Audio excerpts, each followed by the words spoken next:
Juwag!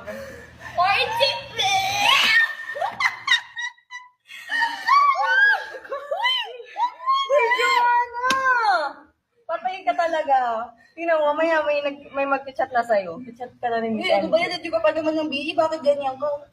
Bakit? Porkit leader, dapat ka rin. Jo, seryoso. Ikaw yung tumawag sa akin, si Ate Aya pala. I called you so many times, but you didn't answer my calls. Why are you speaking in English? It's just it's my first language kasi. You sound like a wannabe English speaker. Excuse me,